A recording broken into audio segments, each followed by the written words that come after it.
Di bawah cahaya matahari pagi yang menyinari jalan raya, sebuah truk tua berwarna biru melaju gagah membelah kemacetan. Di balik kemudinya, bukan sosok supir berperawakan kasar seperti bayangan orang kebanyakan, melainkan seorang perempuan muda dengan wajah cantik, sorot mata tajam, dan senyum penuh percaya diri. Dialah Rani, seorang supir truk yang telah ditempa kerasnya kehidupan sejak kecil. Rani bukan supir biasa, tangannya lincah mengendalikan setir, seolah truk besar itu hanya sepeda kecil. Rambut hitam panjangnya dikuncir sederhana, namun cukup membuat banyak pasang mata melirik tak percaya. Seorang perempuan cantik, apalagi seusianya, mestinya duduk di bangku kuliah atau bekerja di kantor, bukan di jalanan berdebu bersama kendaraan besar penuh muatan. Sejak ayahnya meninggal 5 tahun lalu, Rani terpaksa mengambil alih pekerjaan mengemudi. Ayahnya dulu dikenal sebagai supir tangguh yang jujur, disegani teman, sekaligus menjadi guru hidupnya. Dari sang ayah pula Rani belajar, bahwa jalan raya bukan sekadar tempat mencari nafkah, melainkan juga arena pertaruhan harga diri. Namun di balik senyumnya, Rani menyimpan luka yang dalam. Kehilangan sang ayah bukan hanya kehilangan figur keluarga, melainkan juga kehilangan pelindung dari kerasnya dunia para sopir. Sering kali ia menerima hinaan, cemooh, bahkan pelecehan hanya karena dirinya perempuan. Tetapi Rani memilih diam, menggenggam erat kemudi, dan membiarkan jalan raya menjawab semua keraguan orang terhadapnya. Hari itu, truk Rani melintasi jalur padat menuju Jakarta. Keringat bercucuran, namun matanya tetap awas menatap setiap belokan. Suara mesin tua yang meraung seakan bersatu dengan detak jantungnya. Di kaca spion, ia melihat kendaraan lain menyalip dengan sembrono, namun tak sekalipun ia goyah. Baginya, setiap kilometer jalan yang ditempuh adalah janji pada dirinya sendiri, ia akan bertahan, apapun rintangannya. Sesekali, Rani menoleh ke kursi penumpang kosong di sampingnya. Ia teringat masa lalu, saat ayahnya duduk di sana sambil bercerita tentang dunia jalanan. Di dalam hatinya, Rani berbisik lirih, "Ayah, aku sudah di sini. Aku akan terus melaju. Aku tak akan menyerah." Kata-kata itu menjadi doa yang tak pernah lepas dari bibirnya. Malam mulai merambat, jalanan makin padat, dan suara klakson bersahut-sahutan. Di tengah hiruk-pikuk itu, Rani tetap tegak. Sorot matanya yang tajam memantulkan cahaya lampu-lampu jalan. Ia tidak tahu, bahwa perjalanan hari itu akan membawanya ke terminal Jatinegara, tempat yang kelak menjadi medan pertempuran hidupnya, sekaligus membuka takdir besar yang diwariskan dari kakeknya, Ajian Lampah Lumpuh. Di dalam dirinya, sesuatu yang lebih dari sekadar keberanian mulai terbangun. Rani mungkin terlihat hanya seperti seorang supir truk cantik, tapi kelak, dunia jalanan akan tahu, di balik kecantikannya, tersembunyi kekuatan yang mampu mengguncang para preman paling bengis. Malam itu, setelah menuntaskan perjalanan panjangnya, Rani memarkir truk di garasi sederhana peninggalan ayahnya. Suasana hening hanya dipecah oleh suara jangkrik dan dengung jauh kendaraan malam. Rani duduk di bangku kayu tua, menatap foto ayah dan kakeknya yang tergantung di dinding. Ada rindu yang menyesak, bercampur perasaan bahwa dirinya sedang dituntun menuju jalan yang lebih berat dari sekadar mengemudi truk. Ia teringat pesan sang kakek sebelum wafat, "Rani, dunia ini bukan hanya dipenuhi orang baik. Suatu saat kau akan berhadapan dengan kegelapan yang menindas sesama. Saat itu tiba, gunakanlah ajian yang kakek titipkan. Tapi ingat, jangan sembarangan, hanya untuk melindungi." Kata-kata itu terus terngiang, seakan baru saja diucapkan. Rani lalu bangkit, membuka sebuah peti kayu kecil di pojok ruangan. Di dalamnya tersimpan sebuah kain lusuh, bertuliskan aksara Jawa kuno. Itulah warisan sang kakek, Ajian Lampah Lumpuh. Menurut cerita, ajian ini mampu melumpuhkan lawan tanpa harus mengeluarkan banyak tenaga. Namun hanya mereka yang berhati bersih dan berani menanggung resiko hidupnya yang bisa menguasainya. Tangannya bergetar saat menyentuh kain itu.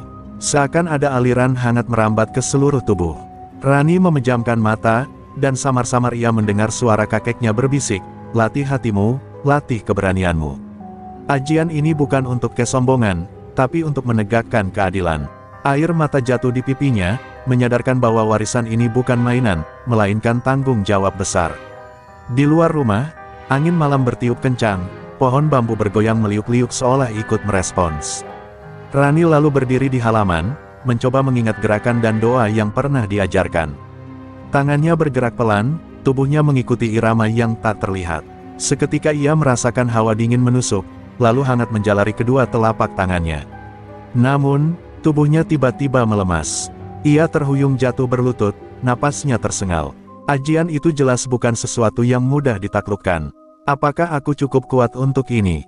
Batinnya gemetar, tapi dalam kelemahan itu, ia teringat wajah para sopir lain yang sering ditindas, dan ia tahu jawabannya, ia harus kuat.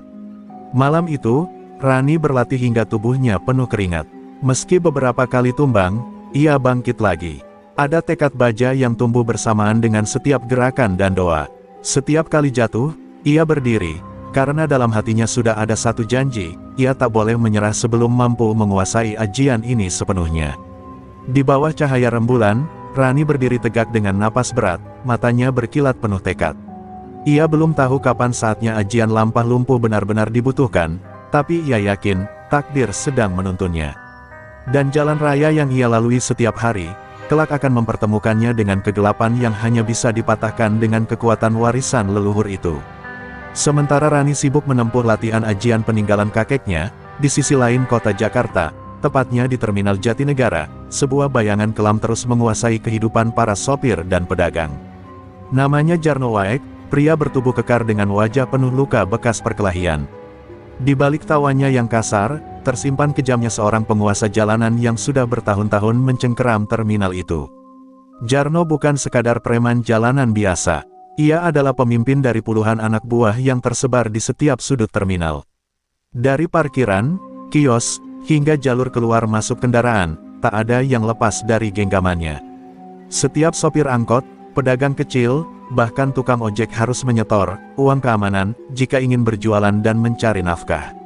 Siapa yang melawan, dipastikan babak belur atau bahkan hilang tanpa jejak. Pagi itu, terminal dipenuhi teriakan klakson dan keramaian orang. Namun di balik semua itu, wajah-wajah sopir terlihat murung. Mereka tahu, waktunya setoran bulanan. Seorang sopir tua mendekati Jarno dengan tangan gemetar, menyerahkan beberapa lembar uang lusuh. Jarno hanya menyeringai, lalu menepuk pundak sopir itu dengan keras. Ingat, ini wilayah gue. Kalau mau aman, jangan coba-coba main kotor. Katanya lantang, membuat sopir itu menunduk ketakutan.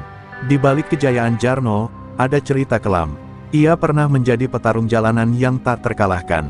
Jurus pukulannya yang disebut tulang retak, mampu merontokkan siapa saja yang berani menantang. Karena itulah, tidak ada satupun yang berani mengusik kekuasaannya. Terminal Jatinegara seakan sudah menjadi kerajaan kecil miliknya.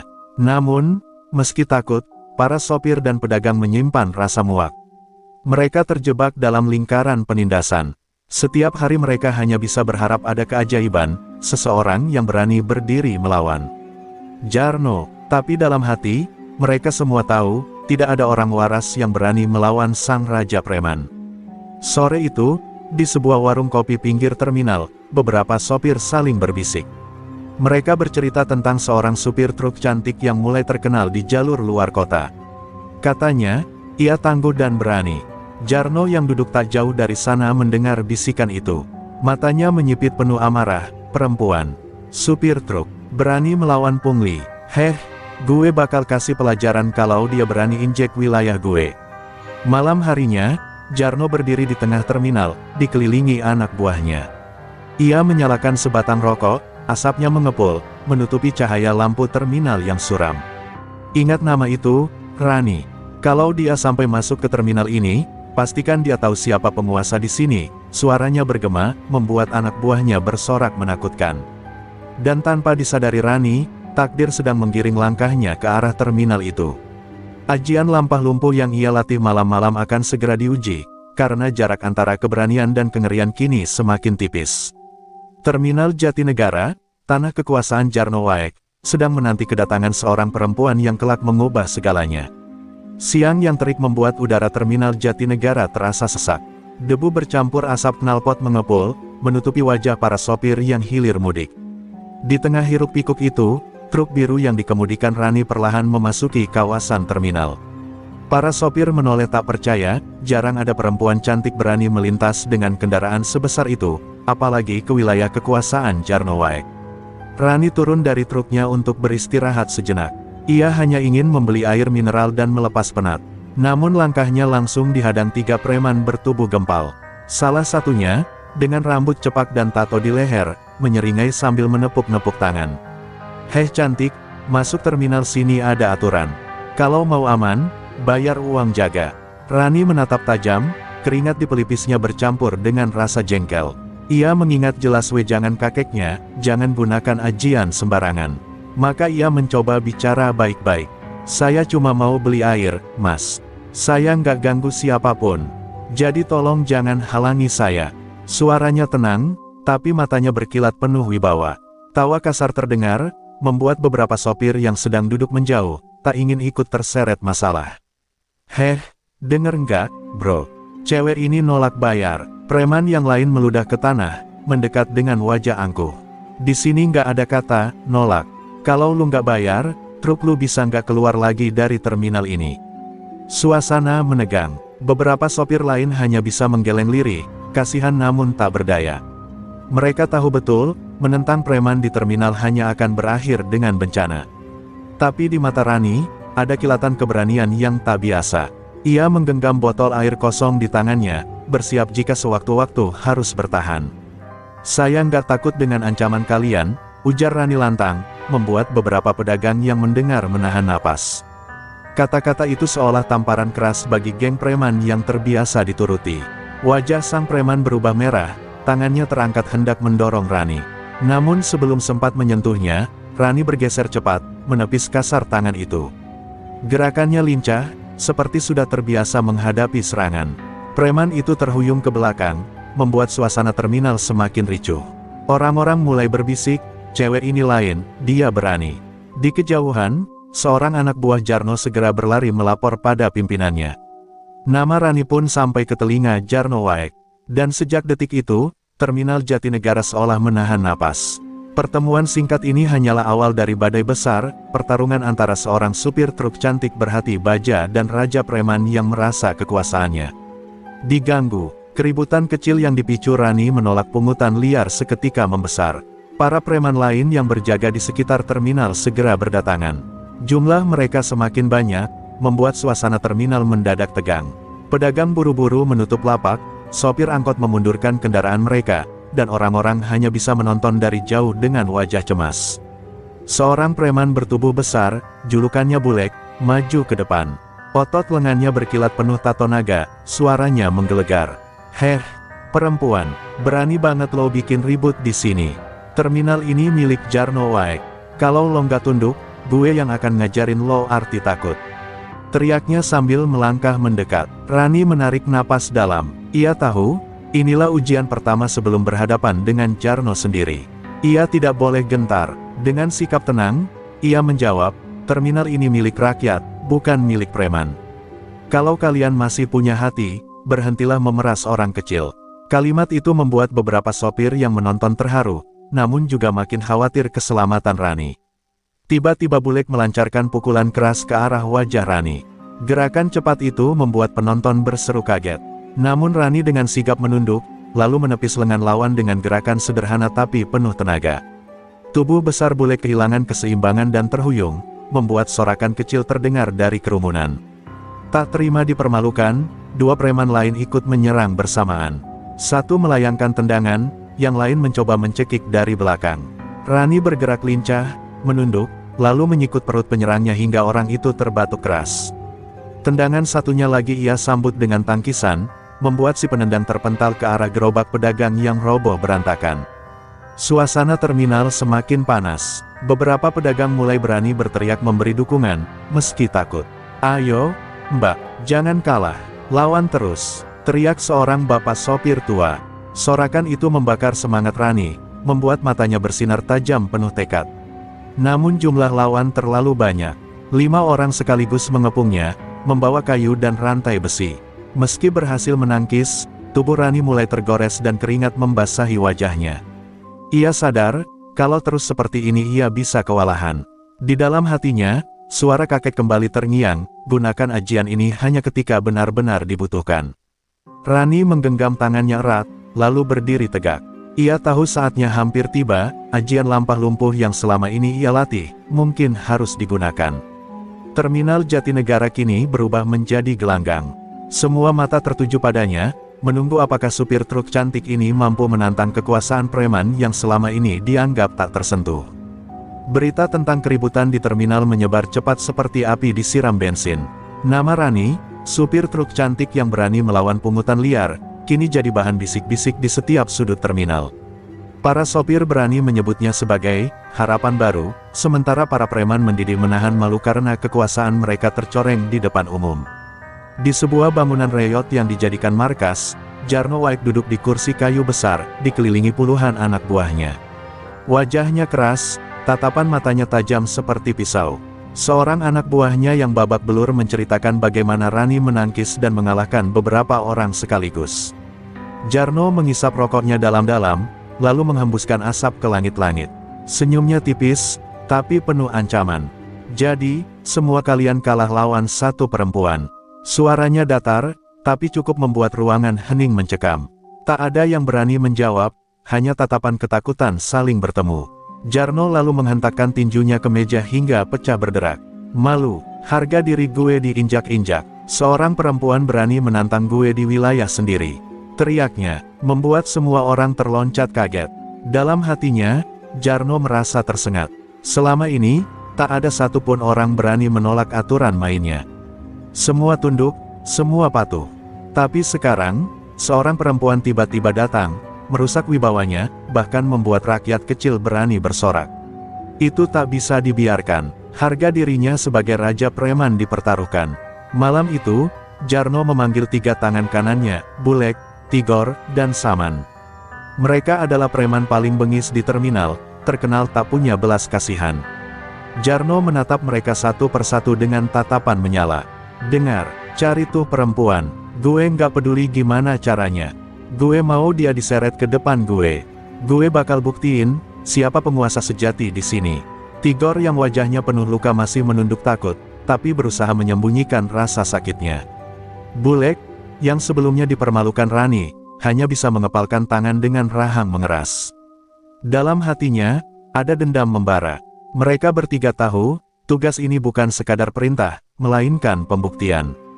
Gagal lagi, berarti mereka bisa jadi korban amarah Jarno sendiri. Di luar markas, malam terasa semakin gelap, seakan langit ikut menyimpan amarah. Para pedagang yang mendengar kabar itu mulai khawatir.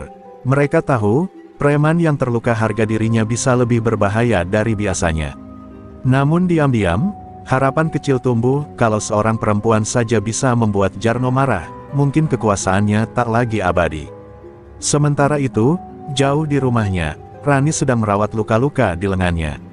Ia tidak tahu, bahwa di saat dirinya hanya ingin membela kebenaran, kini amarah seorang raja preman telah tertuju penuh padanya. Pertarungan besar tak bisa lagi dihindari, dan terminal yang penuh teror akan segera menjadi medan uji nyali yang sesungguhnya. Pagi buta di terminal Jatinegara selalu ramai. Pedagang kecil menata dagangannya, sopir angkot menyalakan mesin tua, dan tukang ojek sibuk mencari penumpang. Namun di balik keramaian itu, ada ketakutan yang selalu membayangi. Setiap orang bekerja dengan wajah muram, karena mereka tahu, sebentar lagi anak buah Jarno akan berkeliling menagih uang setoran. Seorang ibu penjual nasi uduk bernama Makiyah menghela napas berat. Dagangannya baru laku 2 bungkus, tapi ia sudah didatangi preman bertato dengan tatapan garang. "Cepat, Mak, setoran pagi," katanya kasar. Dengan tangan gemetar, Makiyah menyerahkan beberapa lembar uang lusuh, padahal uang itu seharusnya untuk beli beras esok hari. Tak jauh dari sana, seorang sopir angkot bernama Bang Darto hampir menangis saat diminta membayar pungutan 2 kali lipat. Hari sebelumnya ia sudah dipalak, tapi kali ini alasan preman berbeda, katanya untuk uang keamanan tambahan. Padahal, keamanan apa yang dimaksud? Nyatanya, justru dari para premanlah sumber ketakutan itu berasal. Anak-anak kecil yang biasanya berlarian di sekitar terminal kini duduk terdiam, melihat orang tua mereka diperas. Beberapa pedagang saling menatap putus asa. Mereka sudah terlalu sering mengalah, terlalu sering menelan pahitnya penindasan. Tapi melawan hanya berarti mencari mati. Terminal ini, bagi mereka, bukan lagi tempat mencari nafkah, melainkan penjara tanpa jeruji. Di sebuah sudut, Rani menyaksikan semua itu. Ia sengaja datang lebih pagi untuk mengantar muatan, tapi pemandangan yang ia lihat membuat dadanya sesak. Ia melihat bagaimana seorang bapak tua dipukul hanya karena telat membayar setoran. Ia melihat wajah-wajah lelah yang kehilangan harapan. Tangannya mengepal kuat, matanya berkilat penuh amarah. Ia teringat kata-kata kakeknya, ajian ini bukan sekadar jurus, tapi panggilan hati. Gunakanlah saat kau melihat kebenaran diinjak-injak. Saat itu, Rani sadar, perjuangannya bukan lagi hanya soal harga diri, tapi soal menyelamatkan banyak nyawa dari cengkeraman tirani. Beberapa sopir memandangnya dengan tatapan penuh harap. Mereka tak berani bicara, tapi dalam diam, mereka menaruh doa agar Rani menjadi orang yang mampu melawan. Rani bisa merasakan beban itu, seperti seluruh penderitaan terminal kini berpindah ke pundaknya.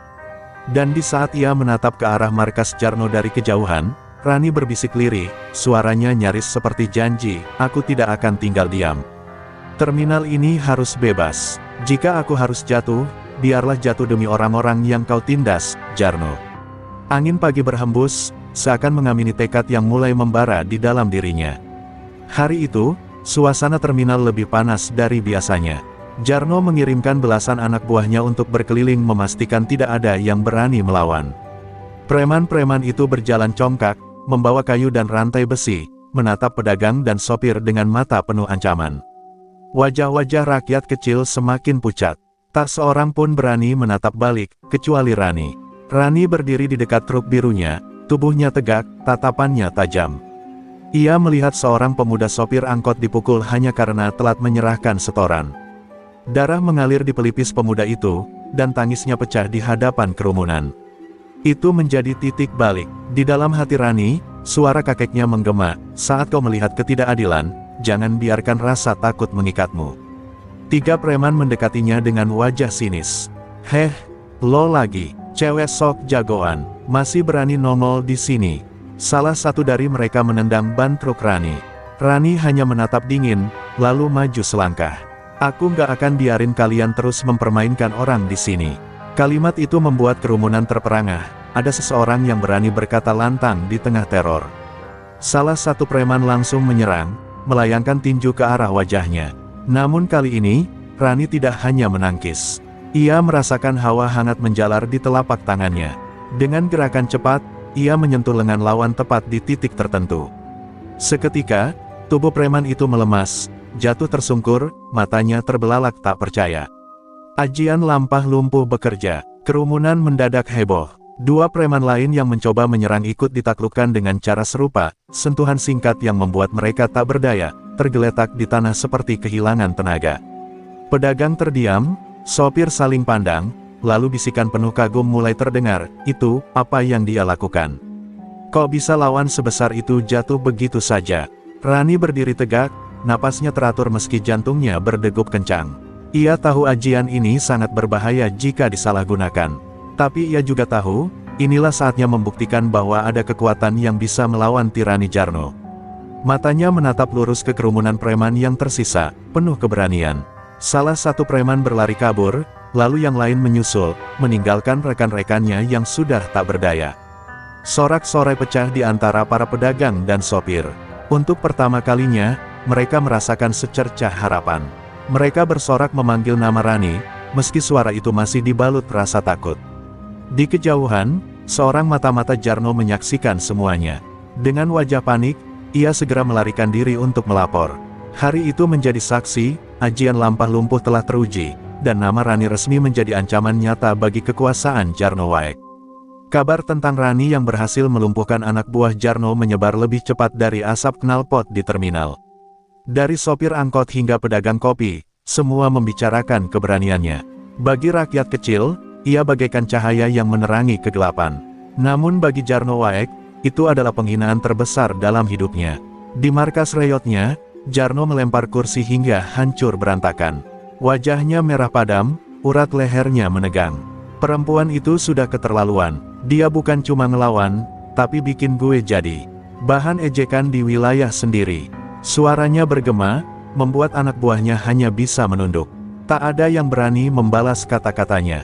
Jarno lalu berdiri, mengangkat golok yang selalu terselip di pinggangnya. Matanya menyala penuh amarah.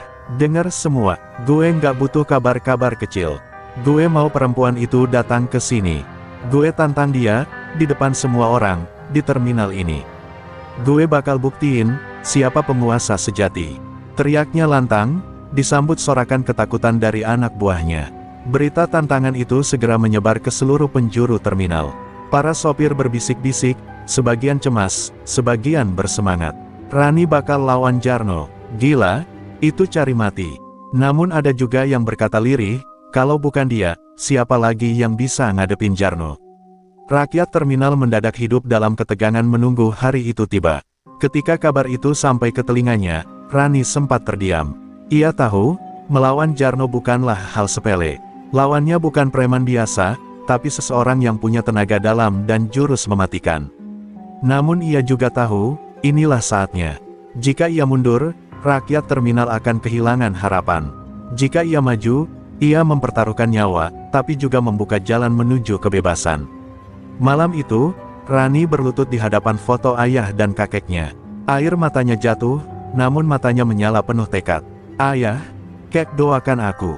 Aku harus hadapi ini, bukan cuma untuk diriku, tapi untuk semua orang yang selama ini ditindas. Doa itu menjadi sumpah yang tak bisa ia tarik kembali. Keesokan paginya, terminal mendadak berubah menjadi arena pertarungan. Sopir, pedagang, hingga anak-anak kecil berdesakan ingin menyaksikan. Di tengah kerumunan, Jarno berdiri dengan dada membusung, tatapannya penuh kebencian. Di sisi lain, Rani muncul dengan langkah mantap, wajahnya tenang meski dadanya bergemuruh. Sorak-sorai dan bisikan bercampur menjadi satu. Semua menahan napas. Pertarungan yang akan menentukan nasib terminal Jatinegara segera dimulai. Tantangan sudah dijawab, dan tidak ada lagi jalan untuk mundur. Kerumunan semakin rapat mengelilingi terminal. Semua mata tertuju pada dua sosok yang berdiri berhadapan. Jarno, dengan tubuh kekar dan golok berkilat di tangannya, menatap Rani penuh kebencian. Sementara Rani berdiri tanpa senjata, hanya membawa keberanian dan ajian lampah lumpuh yang diwariskan kakeknya. Lo pikir bisa hancurin gue? Hah! Teriak Jarno dengan suara yang menggelegar. Ia mengangkat goloknya tinggi, membuat sinarnya memantul ke wajah-wajah yang ketakutan. Rani tak bergeming. Aku nggak datang buat hancurin siapapun, Jarno.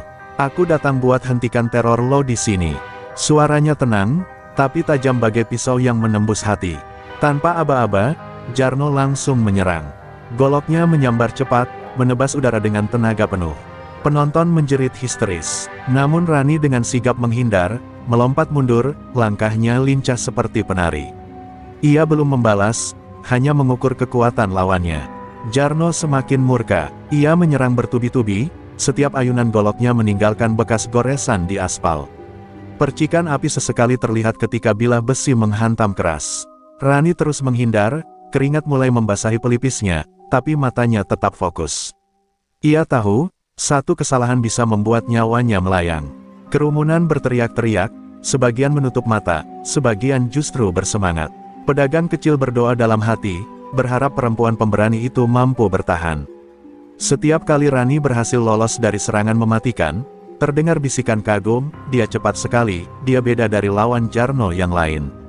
Akhirnya, saat Jarno melancarkan tebasan horizontal yang nyaris mengenai lehernya, Rani menemukan celah. Ia melompat ke samping, lalu dengan gerakan halus menyentuh lengan Jarno. Hawa ajian lampah lumpuh mengalir dari telapak tangannya. Jarno sempat terhuyung, tubuhnya kaku sejenak, wajahnya terkejut. Namun berbeda dengan anak buahnya, Jarno tidak langsung tumbang. Ia mengerahkan tenaga dalamnya, berteriak keras, dan berhasil melepaskan diri dari pengaruh ajian itu. Kerumunan terperanjat. Jarno menyeringai, darah menetes dari bibirnya, tapi matanya menyala buas. Ajian lampah lumpuh, iya. Gue tahu jurus itu, tapi jangan kira bisa gampang jatuhin gue, perempuan. Rani terdiam, dadanya berdegup kencang. Untuk pertama kalinya, ajian itu tidak sepenuhnya berhasil. Pertarungan baru saja dimulai, dan lawannya bukan orang sembarangan. Hari itu, terminal Jatinegara menjadi saksi duel awal antara keberanian dan tirani, antara cahaya dan kegelapan.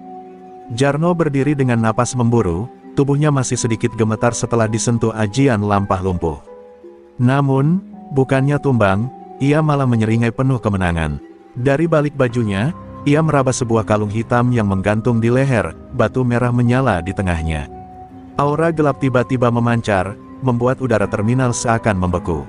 "Lo kira gue nggak kenal ajian warisan kakek lo? Hah?" ejek Jarno dengan suara berat. "Lampah lumpuh itu udah pernah gue lawan dulu. Gue punya penangkalnya." Ia mengangkat kalungnya tinggi, dan semua orang di sekitar bisa merasakan hawa dingin menusuk tulang. Beberapa penonton bahkan terhuyung, merasakan pusing hanya karena berdiri terlalu dekat. Rani menatap kalung itu dengan kaget. Ia mengenal simbolnya, ilmu hitam yang disebut ajian waringin sungsang, sebuah kekuatan kotor yang mampu menolak serangan tenaga dalam. "Jadi itu rahasia lo," bisiknya dalam hati. Seketika hatinya semakin waspada, karena lawan yang ia hadapi bukan hanya preman, tapi seseorang yang sudah mengikat dirinya dengan kekuatan gelap. Jarno maju lagi, goloknya kini bergetar seolah dipenuhi energi hitam.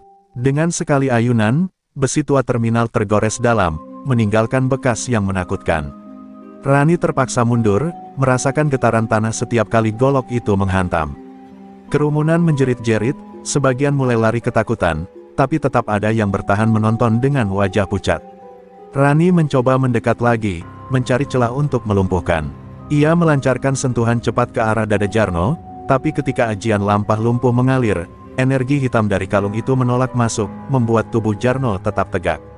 Rani terhempas mundur, hampir jatuh. Untuk pertama kalinya, wajahnya terlihat goyah.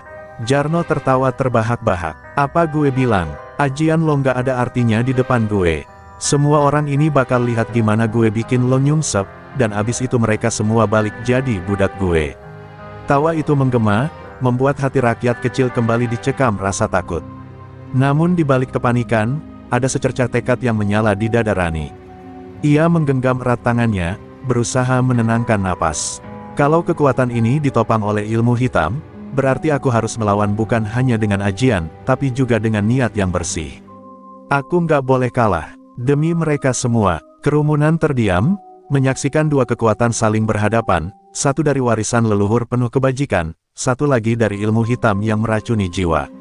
Pertarungan belum selesai, tapi satu hal jelas, rahasia terbesar Jarno akhirnya terungkap, dan itu membuat duel ini jauh lebih mematikan dari yang dibayangkan siapapun. Suara benturan logam dengan tanah menggema keras ketika golok Jarno menghantam lagi, kali ini mengenai bahu Rani. Ia terhuyung, darah segar merembes membasahi bajunya. Kerumunan terperangah, beberapa menjerit histeris. Namun Rani hanya menggertakkan giginya, menahan rasa sakit, tetap berdiri meski tubuhnya hampir roboh. Jarno menyeringai puas, darah lawan menjadi bukti kekuatannya. "Apa gue bilang, lo cuma cewek sok jagoan. Lihat sekarang, lo udah tinggal tunggu mati." Teriaknya sambil mengangkat golok untuk serangan berikutnya. Wajahnya dipenuhi kesombongan, matanya liar penuh nafsu membunuh. Kerumunan rakyat terminal hanya bisa menatap dengan campuran takut dan cemas. Ada yang memejamkan mata, tak tega melihat Rani dipermainkan. Tapi di antara mereka, seorang sopir tua bersuara lantang, "Rani, jangan menyerah. Kami semua percaya sama kamu." Suara itu mengguncang, memicu keberanian yang lain untuk ikut bersorak. "Bertahanlah, Rani. Jangan kalah, Mbak. Kami butuh kamu." Suara-suara itu mulai bersatu, membentuk gelombang semangat yang menyelimuti terminal. Rani mendengar semuanya, meski tubuhnya bergetar menahan sakit. Air mata hampir jatuh, tapi bukan karena lemah, melainkan karena ia merasakan rakyat kecil yang selama ini tertindas akhirnya berani bersuara. Dengan napas terengah, Rani menatap Jarno. "Aku nggak sendirian, Jarno. Mereka ada di belakangku, dan itu kekuatan yang nggak akan pernah lo punya." Ucapannya menggema, membuat kerumunan bersorak semakin keras. Suara mereka berubah menjadi dinding keberanian, menahan rasa takut yang sempat mencekam. Jarno menggeram marah, lalu kembali mengayunkan goloknya. Namun kali ini, Rani bergerak dengan sisa tenaga, menghindar lebih cepat dari sebelumnya. Seolah-olah teriakan rakyat menjadi kekuatan baru yang mengalir ke tubuhnya. Meski darah menetes, matanya menyala dengan tekad yang tak tergoyahkan.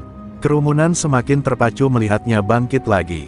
Anak-anak kecil berpegangan tangan, para sopir berteriak histeris, bahkan pedagang tua mengangkat tangan ke langit, berdoa agar kemenangan berpihak pada Rani. Di tengah rasa sakit yang membakar tubuhnya, Rani merasakan sesuatu, harapan rakyat telah menyatu dalam jiwanya. Hari itu, Luka yang meneteskan darah justru menjadi simbol perjuangan. Rani berdiri bukan lagi hanya sebagai supir truk cantik yang berani, tapi sebagai perlawanan nyata melawan tirani. Harapan terminal kini bertumpu pada setiap langkahnya, dan ia bertekad tak akan membiarkan suara-suara itu padam. Rani berdiri dengan napas tersengal, darah masih menetes dari bahunya, namun sorak rakyat membuat langkahnya tegak kembali. Di dalam hatinya, ajian lampah lumpuh yang dia pelajari sejak kecil tiba-tiba terasa berbeda. Hawa hangat menyelimuti tubuhnya, bukan hanya dari tenaga dalam, melainkan dari keyakinan tulus rakyat yang mendukungnya. Jarno terkejut melihat lawannya masih mampu berdiri. "Gila, harus berapa kali gue tebas lo biar lo nyerah?" teriaknya murka. Ia menghantamkan goloknya ke tanah, menimbulkan retakan di aspal terminal. Namun Rani tak lagi gentar. Matanya berkilat, menatap lurus dengan keyakinan baru. Tiba-tiba, ingatan masa kecil menyeruak. Kakeknya pernah berkata, lampah lumpuh bukan hanya soal melumpuhkan tubuh lawan. Ajian itu mengikuti niat pemiliknya. Jika niatmu murni, ajian akan lebih kuat dari ilmu hitam manapun. Kata-kata itu kini bergaung jelas, seolah kakeknya sendiri hadir di sampingnya. Rani menutup mata sejenak, menarik napas dalam. Ia menyalurkan semua rasa sakit, keberanian, dan doa rakyat ke dalam telapak tangannya. Saat membuka mata, sorotnya penuh cahaya. Udara di sekitar tubuhnya bergetar, membuat rambutnya terurai tertiup angin tak kasat mata. Kerumunan menatap dengan mulut ternganga. Rani bukan lagi sekadar pejuang, ia tampak bagai perwujudan harapan. Jarno merasakan hawa itu, dan untuk pertama kalinya wajahnya sedikit goyah. Ia berusaha menutupi dengan tawa kasar. "Heh, mau gaya apapun, ujung-ujungnya lo tetap kalah," teriaknya sambil kembali menyerang dengan golok penuh energi hitam. Namun ketika golok itu meluncur, Rani menggerakkan tangannya dengan tenang, menyentuh lengan Jarno sekali lagi. Kali ini, ajian lampah lumpuh menyebar bukan hanya ke tubuh Jarno, tapi menembus perlindungan kalung hitamnya. Energi rakyat yang tulus menyatu dengan tenaga dalam Rani, menghancurkan tameng gelap yang selama ini melindunginya. Batu merah di kalung Jarno retak, lalu pecah berkeping-keping. Jarno terhuyung mundur, tubuhnya bergetar hebat. Tidak, ini nggak mungkin," suaranya parau, matanya melebar ketakutan. Untuk pertama kalinya, sang penguasa terminal merasakan apa yang dulu ia tanamkan pada orang lain, rasa tak berdaya. Sorak-sorai rakyat menggema lebih keras dari sebelumnya. Mereka menyaksikan langsung bagaimana keberanian, doa, dan harapan bisa menumbangkan kekuatan gelap. Rani, meski terluka, kini berdiri sebagai simbol kebangkitan. Terminal Jatinegara berada di ambang kebebasan, dan duel itu akan segera mencapai puncaknya. Terminal Jatinegara kini sunyi mencekam. Hanya terdengar napas tersengal Rani dan raungan penuh amarah dari Jarno. Kalung hitamnya telah hancur, tapi ia masih berdiri dengan sisa tenaga dalam yang meluap liar. Wajahnya berubah beringas, urat-urat di leher menegang, matanya merah seperti terbakar. "Lo pikir gue bakal kalah cuma gara-gara batu busuk itu pecah?" teriak Jarno. Ia menghantamkan goloknya ke tanah, menciptakan getaran yang membuat beberapa orang jatuh terduduk. Kerumunan berteriak panik, tapi pandangan mereka tetap tertuju pada Rani, satu-satunya harapan di hadapan monster yang mengamuk itu. Rani menggenggam bahunya yang terluka, darah masih menetes, tapi sorot matanya tak lagi gentar. "Aku nggak berjuang buat mengalahkanmu, Jarno.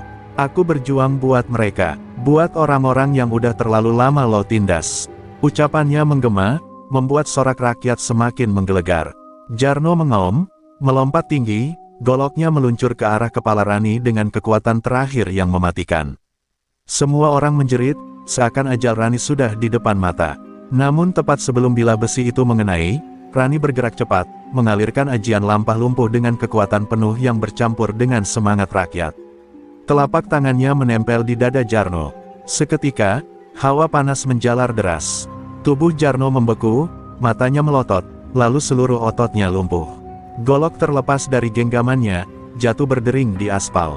Tubuh sang penguasa terminal itu terhuyung, lalu rubuh keras di tanah, tak berdaya. Hening menyelimuti terminal, semua orang membeku, tak percaya apa yang baru saja mereka saksikan. Lalu, satu suara kecil pecah dari kerumunan, "Rani menang, Jarno kalah." Suara itu disusul riuh sorak-sorai yang mengguncang langit, meledak bagai badai setelah lama tertahan. Rani berdiri terpaku, Tubuhnya gemetar menahan sakit, tapi matanya berkaca-kaca melihat rakyat yang kini bersorak penuh kebebasan. Tangisan bahagia bercampur dengan teriakan kemenangan. Terminal Jatinegara akhirnya bebas dari cengkeraman tirani. Di tanah, Jarno hanya bisa menatap kosong ke langit, tubuhnya lumpuh tanpa daya. Kekuasaan yang ia banggakan hancur di depan mata. Hari itu menjadi saksi, satu perempuan dengan keberanian dan niat tulus mampu menjatuhkan Raja Preman yang menindas selama bertahun-tahun. Fajar pertama setelah tumbangnya Jarno membawa suasana yang berbeda di Terminal Jatinegara.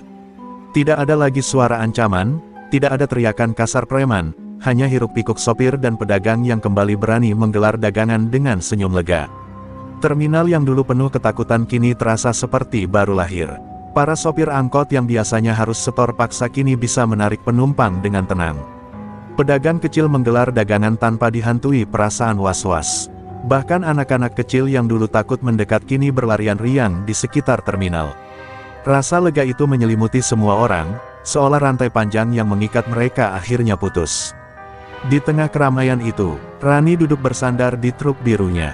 Luka di bahunya masih perih, tapi hatinya hangat melihat rakyat terminal tertawa bebas. Beberapa sopir menghampiri, mengucapkan terima kasih dengan mata berkaca-kaca. Seorang ibu pedagang nasi uduk bahkan memeluknya erat, air mata bahagia membasahi bahu Rani. "Kalau bukan karena kamu, mungkin kami nggak akan pernah merasakan hari ini," kata seorang sopir tua dengan suara bergetar. Rani hanya tersenyum, menunduk rendah. "Aku cuma melakukan apa yang harus dilakukan. Kalianlah alasan aku bisa bertahan." Kerumunan pun sepakat mengangkat Rani sebagai simbol keberanian. Nama Rani disebut dengan penuh hormat, dari mulut ke mulut, dari pedagang kecil hingga penumpang yang baru datang. Sosok supir truk cantik itu kini bukan hanya pengangkut barang, melainkan pengangkut harapan bagi semua orang yang hidup di terminal. Namun meski rakyat bersorak bahagia, di dalam hati Rani ada secercah kesedihan. Ia tahu, perjuangannya belum selesai. Dunia di luar terminal masih dipenuhi tirani serupa, dan kemenangan ini hanyalah langkah awal.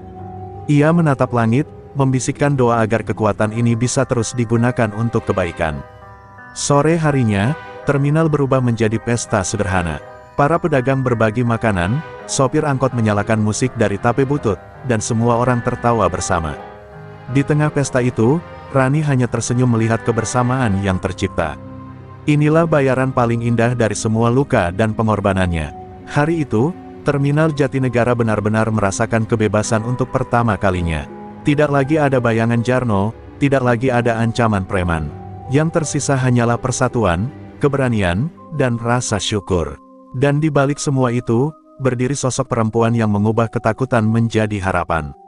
Matahari senja menyinari Terminal Jatinegara dengan cahaya kemasan. Bayangan panjang para sopir, pedagang, dan penumpang terlihat seperti lukisan indah di tanah yang dulu penuh darah dan ketakutan. Kini, terminal itu bukan lagi sarang tirani, melainkan rumah bagi kebebasan. Rani berdiri di samping truk birunya, menatap keramaian dengan senyum lembut. Bahunya masih terbalut perban, tapi luka itu terasa ringan dibandingkan beban panjang yang akhirnya terangkat dari hati rakyat. Ia tahu, luka bisa sembuh, tapi kenangan tentang perjuangan ini akan selalu tertanam di jiwa mereka. Seorang anak kecil berlari menghampirinya, memberikan bunga kamboja yang dipetik dari pinggir jalan. "Ini buat Mbak Rani, pahlawan kami," katanya polos. Rani menunduk, menerima bunga itu dengan mata berkaca-kaca. Ia sadar, dirinya bukan sekadar supir truk lagi, ia sudah menjadi simbol keberanian yang hidup di hati rakyat kecil. Di seberang, tubuh Jarno yang lumpuh kini dibawa aparat. Ironis, sang penguasa terminal yang dulu ditakuti, berakhir sebagai tahanan yang tak bisa berjalan. Wajahnya kosong, matanya kehilangan cahaya. Rakyat menatapnya bukan dengan ketakutan lagi, melainkan dengan lega.